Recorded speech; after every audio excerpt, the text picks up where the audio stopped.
Yeah, God is amazing, isn't he? Every day he blows me away. How many people here were at coolest night of the year walk last night? Yeah, pretty amazing, wasn't it? Just more evidence of God working in my life. Decided to put a team together. We had almost 30 people and raised almost $11,000. You know, so far it keeps growing. And yes, so keep donating. Yeah, I mean, I'm here to talk about my story, and you know, it's it hasn't always been easy, but you know what? The last 13 months have been absolutely amazing. And so I was born in Cornwall, adopted into a farming family by 2 weeks old. I grew up in Inkerman. You know, I had a 200-acre playground where I could do anything I wanted. You know, I love life. I have an amazing family. You know, we went to church on Sundays. We ate meals at the same time every day, always together, because you know, when you're on the farm, nobody leaves to go to work. Family was always there. And I never suffered any trauma at the hands of family. I have one sister as well who's also adopted.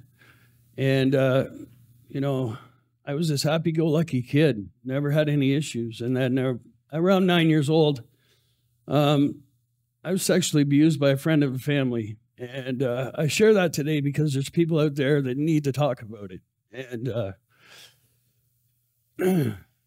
yeah, I went from that happy-go-lucky kid to resenting and rebelling and questioning. Did my family know? Did, you know, and just couldn't live in my reality. So by the age of 14, I found alcohol and pot, and you know, that was the first evidence of escape for me. Actually, no, it wasn't. After that happened, my escape was living in a fantasy world in my head. Nothing was reality. You know, I was going to win the lottery. I had all these ideas in my head where anything but reality. And I also want to share that after that happened, I literally thought about killing this guy every day. And I share that because after working the steps, I don't even think about this guy today. I was able to forgive him, and not for him. I didn't do it to his face, obviously, but I forgive him so I had peace, and I could live, and I can go on. And wow, there's a lot of freedom in that. So by 14, my new escape was alcohol. It was pot. Yeah, it's going to happen. It was alcohol. It was pot. You know, I never felt like I fit in anywhere. I could be in a room full of people like this, and I felt alone. You know, if you knew who I was, you wouldn't like me. So I went through high school feeling like I had to buy friends, and, you know, and I hung out with everyone from the guys in the smoking area to the jocks. You know, it was, I just tried to fit in anywhere, and for some reason I could put on that face and do that. And you know, but I never really knew who I was. You know, I just fit in. I'd be whoever you wanted me to be. And that went on for years. So by the time I was 18, I'm going to try and fast track through to the last few years, but at 18 years old, the manager of a gas station I worked at introduced me to cocaine.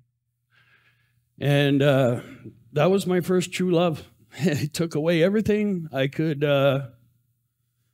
relate to you. I could communicate you. I felt a part of. I didn't feel alone anymore. 10 feet tall and bulletproof. And I loved it so much. 6 months after trying it, my nose was so screwed up that I had to start freebasing. And that just, you know, that took me on another trip where, you know, I wouldn't come home for 3 days. I had girlfriends out looking for me after 3 or 4 days because, I just disappear and I wouldn't come home. And, I'd come back saying, I don't know why I did it. I'm never going to do it again. And believe me, when I said those words, I meant them. I did not want to do it again. And a week, 10 days later, I'd be driving my truck and I'm like, oh, I'm going to stop in and see Bunny. It was almost like my stomach would be turning, my truck would be driving itself, and I would be going there telling myself the lie that I'm not going to do any, or that I'm only going to do so much, or I'm going to be home by a certain time. And that never happened. Never happened. That was a lie I told myself every time I used. I didn't know it was a lie. I was in a delusional state where, my addict tells me that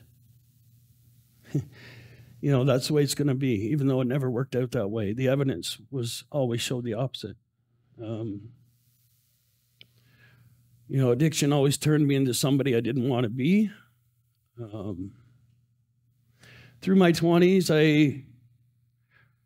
I was able to work and, I was from job to job. I might work at a job for 6 months and I actually started driving tractor trailer around 27 years old. And at that point, after being there a couple of years, the manager there saved me. I don't know how many times. He was a Christian. And he would literally come to my house and, what happened, man? Why did you do it again? I'd be like, I don't know. And I'd be emotional. I didn't know. I didn't want to. But I was doing it again. And keep letting my parents down. And, anyways, I ended up going off on compensation. I had torn ligaments in my wrist around 29. And all of a sudden I wasn't working. And my addiction started getting worse. I disappeared for a week at a time. My girlfriend at the time told me I should go to Toronto and get away from my problem. And little did I know at that time, I took the problem with me, but because the problem's always been me. It's never been, the solution was drugs. The solution was women. The solution was work. The solution was everything but, So I went to Toronto. I started working at my cousin's chicken deboning plant and freezer warehouse, and I was working with this fun Newfie guy. And I come back for Christmas, and that same girlfriend, we had a house in Kempville, and I went there, and I was to go get the Christmas tree. It was Christmas Eve. I come back on the 24th, and I went to my brother-in-law's. He has a Christmas tree farm. Went there to get the tree. And I end up showing up at 4 o'clock in the morning, high as a kite. And here we go again, So, New Year's rolled around. She had a friend coming over from Australia. Well, that night, it was like down to the basement. My parents come over for Christmas. It was hell. I was full of guilt and shame once again. And New Year's Eve rolled around. I was able to stay sober that week. I went out to get a pack of cigarettes in the afternoon. I come home at 4 in the morning, high as a kite again, not knowing why I did it. And I went back to Toronto, and I told this guy I was working with, we were having a break, and I'm sharing the same story. And he's smiling at me the whole time. And I'm like, why is this guy smiling at me when I'm telling him this? And, he says, I rolled out of a piece of carpet 3 years ago. Do you want to go to a meeting? And he'd actually been homeless. And he took me to that first meeting. It was a Narcotics Anonymous meeting. It was a 1-year celebration.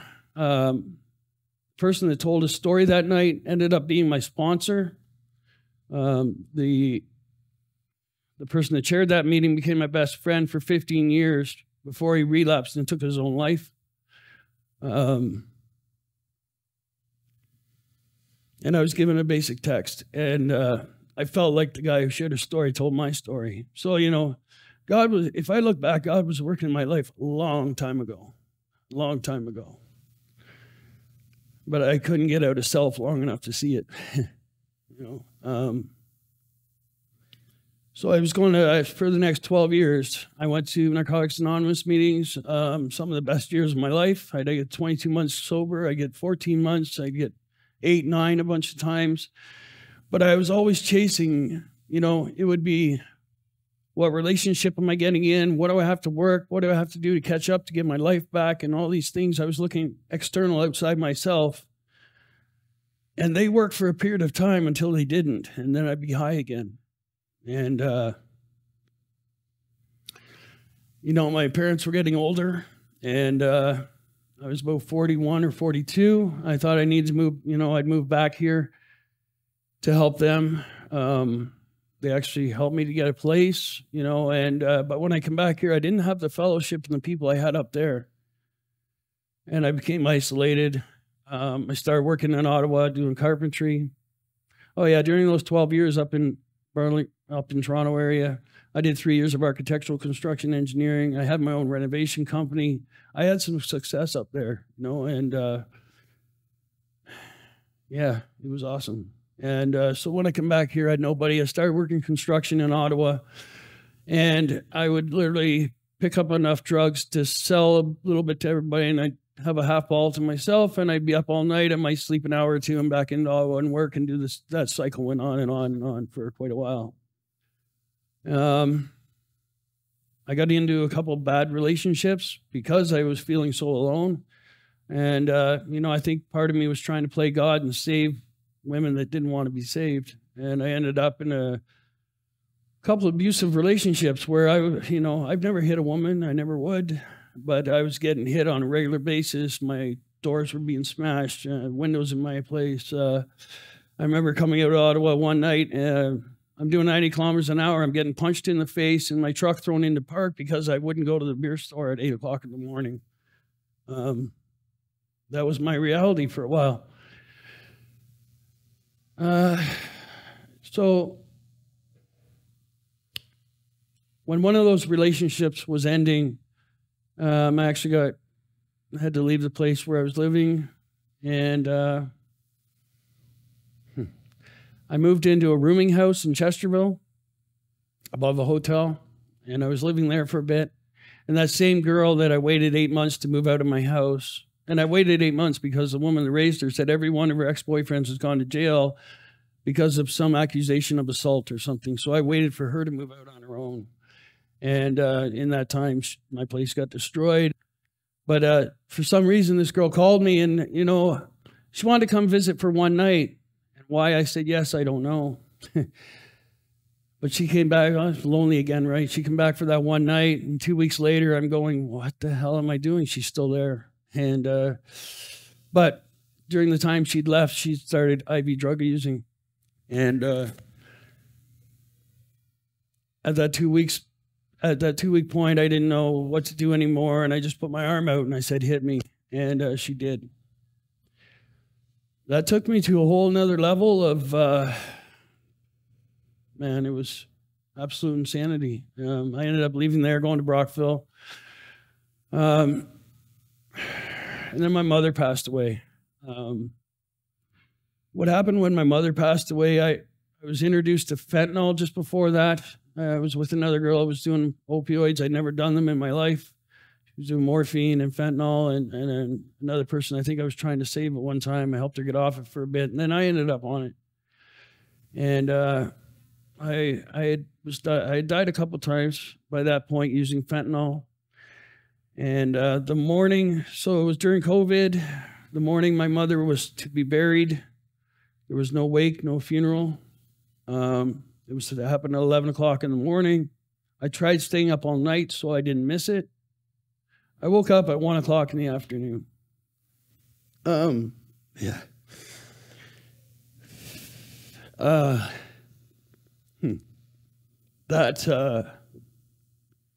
went next door. I got half a point of fentanyl. I come back. I slammed that into my arm so fast because I didn't want to feel what I was feeling.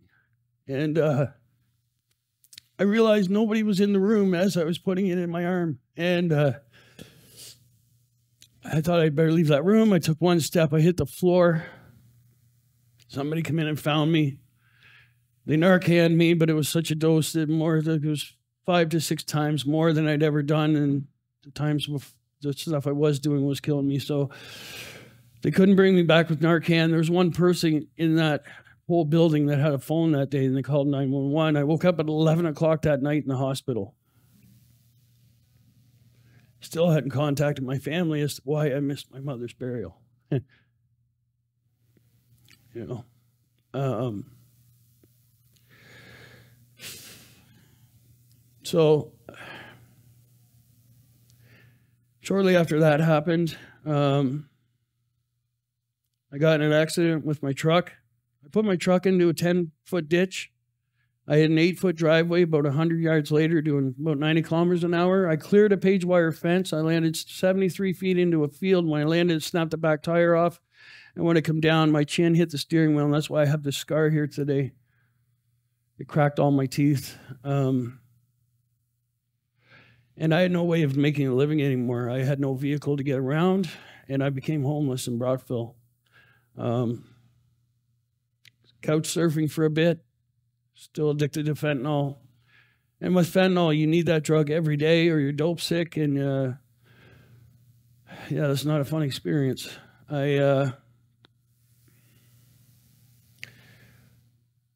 So it got worse in Brockville. The summer of, 2021, I was sleeping with a few other people in an encampment between the on and off ramp in Brockville and all the trees there for about 4 months. Pushing shopping carts down into town to, like just doing whatever I had to do to get my next fix and to eat. And it was hell. It was a living hell. At the end, it was October of 2021. By this time, I'm sleeping on sidewalks in Brockville. I didn't care anymore. I was sleeping right by the 7-Eleven or whatever the heck it was in Brockville at the time. And I remember my sister, I talked to her, and she agreed to come get me. They found a treatment center in Montreal they were going to send me to. It was $15,000 a month. And she picked me up. I was in real rough shape. I went there. They did a test on me. I had carfentanil in my system. I had fentanyl in my system and every other drug you can imagine. I died about 15 times using fentanyl in Brockville by that time. I had MRSA. No, sorry. I'll start off. I had cellulitis at first. Cellulitis, your legs basically swell up to twice your size. Your feet do the same. You can hardly walk. And I was homeless at that time. For about 3 to 4 months, I had cellulitis. I didn't know if I was going to lose my legs or not. I didn't have, I was on WSIB, a top-up check, so I didn't have no medical coverage, and I couldn't even get medication. I took somebody else's antibiotics, and it went away, thank God.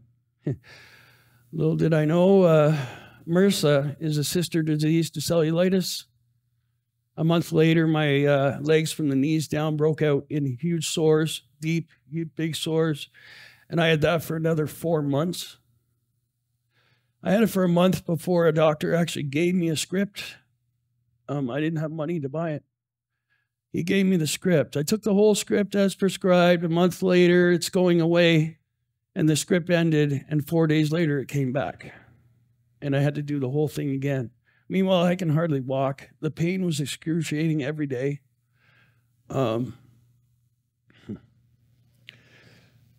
Anyways, back to going to treatment. I went to Montreal to treatment. I was there for a month. My family wanted me to stay there 3 months. It was a 30-day treatment program. I didn't get what I was supposed to get the first time around. A psychiatrist was trying to help me find my bank card and trying to get my health card back, and helped me to try and find a place to live. And I saw the work they were doing with others, and I was given this much work by a counselor while others had a book full, and I just felt like, I was just being taken advantage of.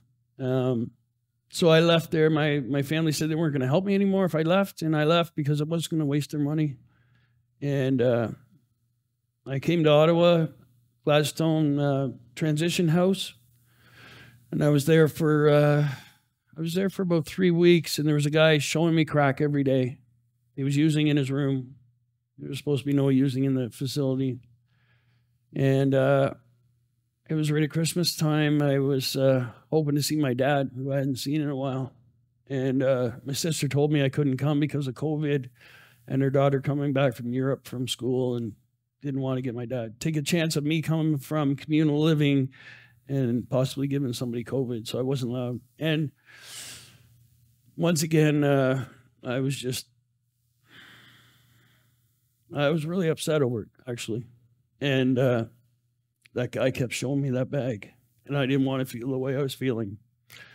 And I relapsed here in Ottawa after being sober for about 2.5 months, but I wasn't going to meetings. I wasn't doing anything for my recovery. And when I relapsed here, it was January of 2022.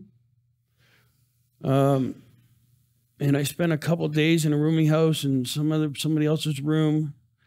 And then I was on the street, and I had 2 luggage bags, and it was minus 25. And I remember it being 3 o'clock in the morning, and I'm walking along, and this guy asked for a light. And he said, why don't you go to the shelter that's right around the corner? And it was an arena shelter, a Tom Brown arena. I ended up staying at that arena shelter till April. From April till January of 2023, when I got sober, I only stayed at the mission 7 nights. The rest of the time, I slept on the street or slept in encampments, slept in tents. And died in here another 12 times from fentanyl. I got to share that some of those times, God was always there. I remember using in Brockville one time. I was out by the water, sitting on a bench, and I injected with nobody around me, nobody with me. There was people walking around. I did discreetly. And next thing I know, I woke up in the hospital. I had overdosed, and somebody called an ambulance. That happened a few times.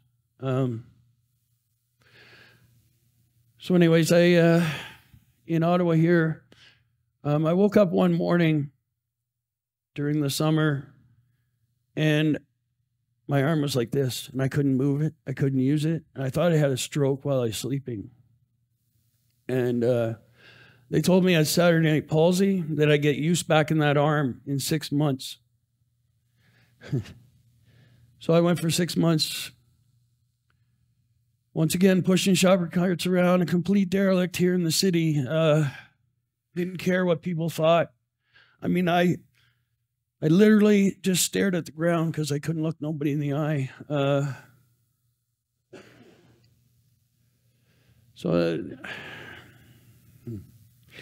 last 10 days of my using was the first week of January. Because of the homelessness here in Ottawa and talking to Salvation Army outreach workers, I was given a housing worker. My first meeting with that housing worker was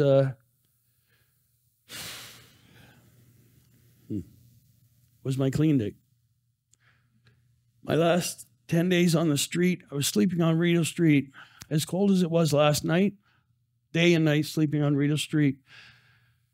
Right across from the Rideau Center, there's a little inset there. There's 4 of us there. I was 3 layers of clothing, minus 40 sleeping bag and blankets on top. I was 145 pounds. I had 3 inches of sparse beard, 6 inches of hair. I had sores all over me. I was complete derelict.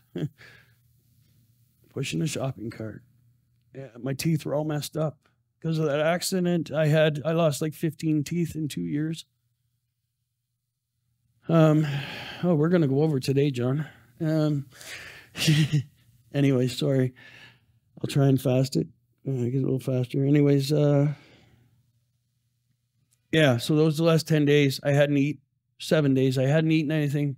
I hadn't drank any water in 3 days. I remember seeing a girl drinking water, and I thought I should ask for some of that, and I didn't care anymore, and I just rolled over and tried to go to sleep again.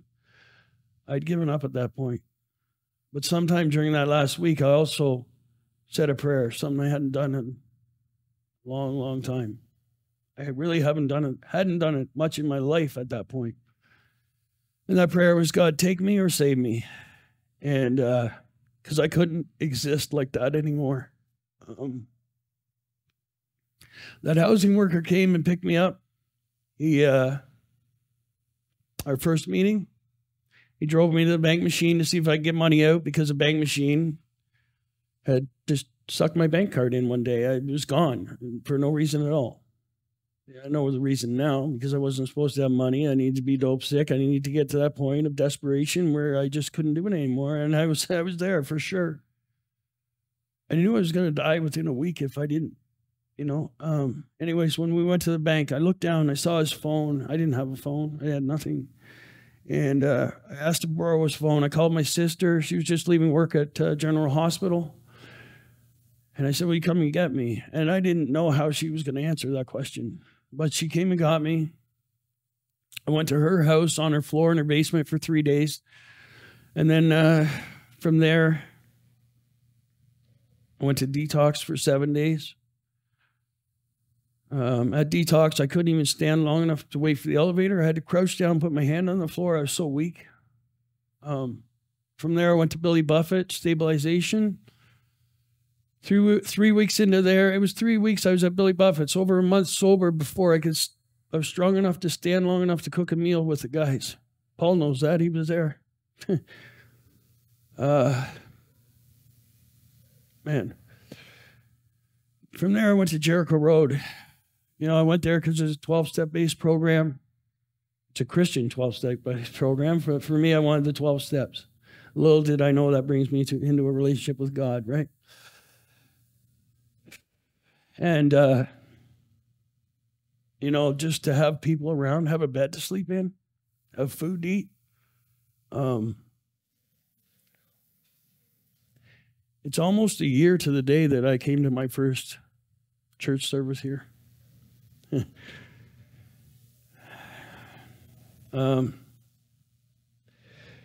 what's the last year look like? I went through Jericho Road. I was willing to do whatever they asked. I did 3 assignments one week, and then I got told, you can wait 3 weeks to do the next one. I was eager. I wanted it. And, but this whole Jesus thing, I sat down John and Sean one day, and I said, who's this Jesus guy? Who wrote the book? Who followed him around? Who wrote the book? And how many times has it been translated in 2,000 years?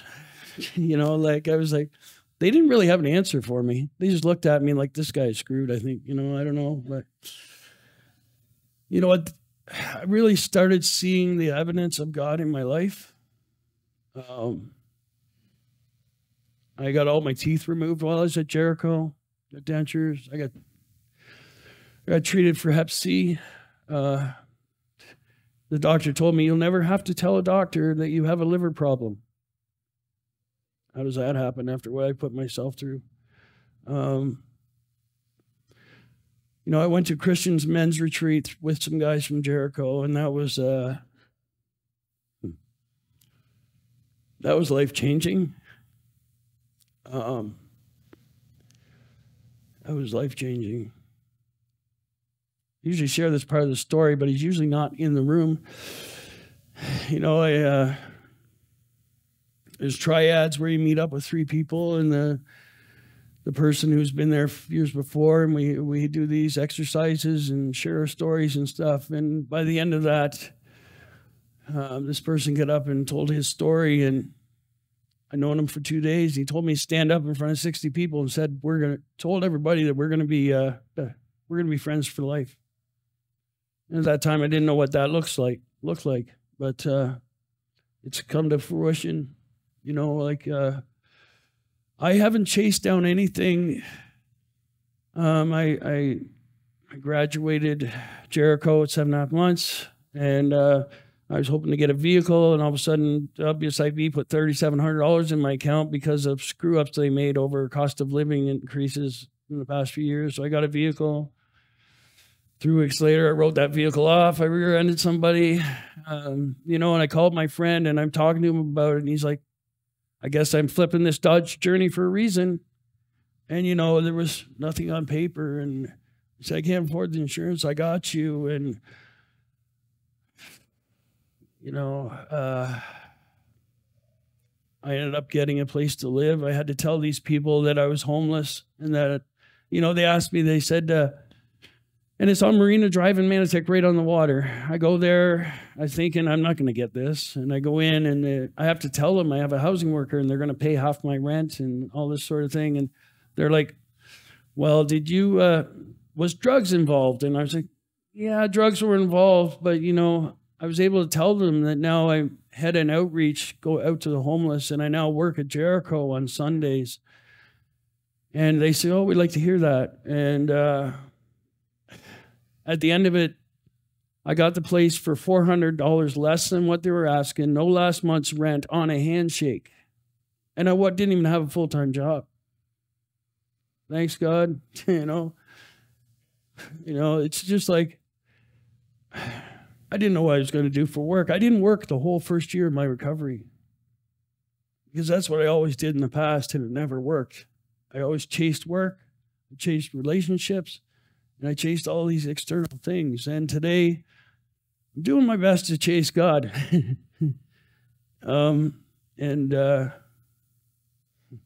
I don't have to. He's been chasing me. Whoa.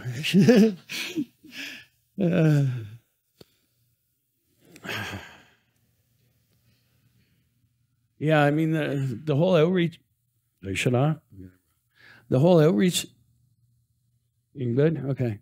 The whole outreach thing started at about 4 months into Jericho. I would go down and I'd talk to the homeless guys I knew on the street. And I would help out where I could, even though I had very little. And, then it started going out with Rick Ojala a few times. And then I'd bring out clothes and he'd have the sandwiches, and we did it a few times. And then John approached me about the church supporting it. And we help a lot of people. Okay.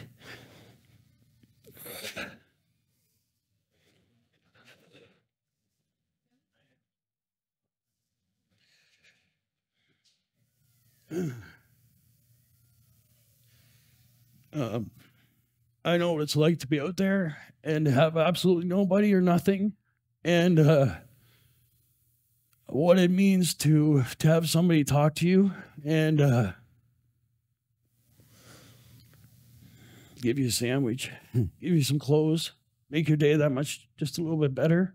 I'm not out there trying to save anybody. That's God's job today. I know he answered my prayer.